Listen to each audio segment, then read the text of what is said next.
नमस्कार दोस्तों, आपका एक बार फिर से स्वागत है हमारे चैनल आध्यात्मिक ज्ञान सुख में।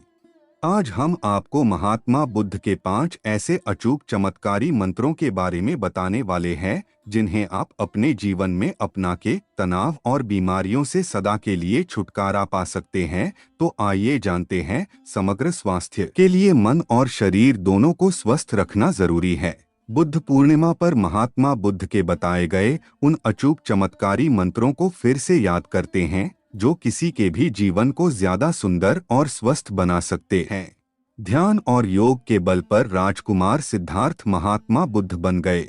इसके बल पर उन्होंने अपने मन और शरीर को शुद्ध एवं स्वस्थ बनाया। उन्होंने सामान्य लोगों को भी मन और शरीर शुद्ध कर स्वस्थ शरीर और एकाग्र चित्त मन के निर्माण का संदेश दिया। समग्र शरीर को स्वस्थ रखने के लिए महात्मा बुद्ध ने जो अचूक चमत्कारी मंत्र बताए हैं वे आज भी प्रासंगिक हैं।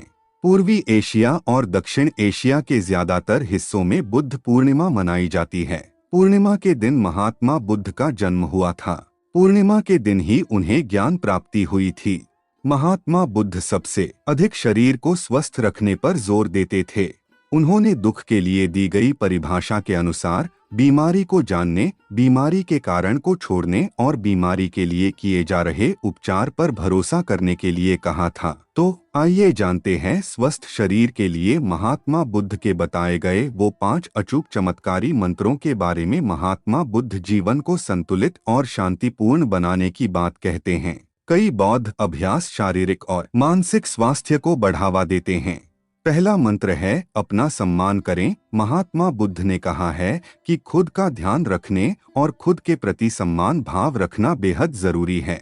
इन दोनों के अभाव में समग्र स्वास्थ्य हासिल करना मुश्किल है। दूसरे लोग क्या कर रहे हैं उनके प्रति क्रोध, ईर्ष्या भाव हमारे मानसिक स्वास्थ्य के लिए नुकसानदेह है। इससे स्वयं के प्रति ध्यान हट जाता है। खुद का ध्यान रखने और खुद के प्रति सम्मान भाव रखना बेहद जरूरी है। दूसरा मंत्र है धूप, पानी और स्वस्थ आहार। महात्मा बुद्ध के अनुसार सूर्य की रोशनी और पर्याप्त पानी स्वस्थ शरीर के लिए जरूरी है। सादा भोजन न सिर्फ मन को तनाव से बचाए रखता है बल्कि शरीर को भी रोग मुक्त रखता है। उपवास से विषाक्त पदार्थ शरीर से बाहर निकल जाते हैं जिससे शरीर को रोग मुक्त होने में मदद मिलती है। तीसरा मंत्र है ध्यान और बढ़िया व्यवहार। बढ़िया जीवन शैली के लिए ध्यान और बढ़िया व्यवहार दोनों का शामिल होना जरूरी है। बुद्ध के उपदेशों के अनुसार समग्र स्वास्थ्य पाने के लिए सही दृष्टिकोण, अच्छा विचार, ध्यान, प्रयास और सचेतन का पालन करना जरूरी है। ध्यान अभ्यास के साथ साथ अध्ययन करना जरूरी है। इससे नई चीजों की जानकारी मिलती है। चौथा मंत्र है शरीर को स्वस्थ रखने की कोशिश। सभी लोगों को शरीर को स्वस्थ रखने की कोशिश करनी चाहिए। तंदुरुस्त और लचीला शरीर ही स्वस्थ दिमाग बनाता है।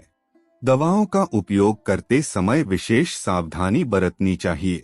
मन के स्वास्थ्य को प्रभावित करने वाली किसी भी दवा के प्रभावों के बारे में सावधान रहना जरूरी है। स्वस्थ शरीर में ही स्वस्थ दिमाग रहता है। बुद्ध मानते थे कि शरीर स्वस्थ नहीं रहने पर दिमाग भी स्वस्थ नहीं रह पाता है। पांचवा मंत्र है वर्तमान में जीना। महात्मा बुद्ध ने कहा था भविष्य की चिंता करने पर तनाव होता है, इसलिए वर्तमान क्षण पर ध्यान केंद्रित करना चाहिए। व्यक्ति स्वयं अपनी सीमाएं तय करता है, उन्हें तोड़ता है। बुद्ध के अनुसार मन ही सब कुछ है। जो हम चाहते हैं वह तुरंत हासिल नहीं कर पाते हैं। एक एक बूंद से घड़ा भरता है। इसलिए लक्ष्यों को पूरा करने के लिए निरंतर प्रयास करें और दृढ़ रहें।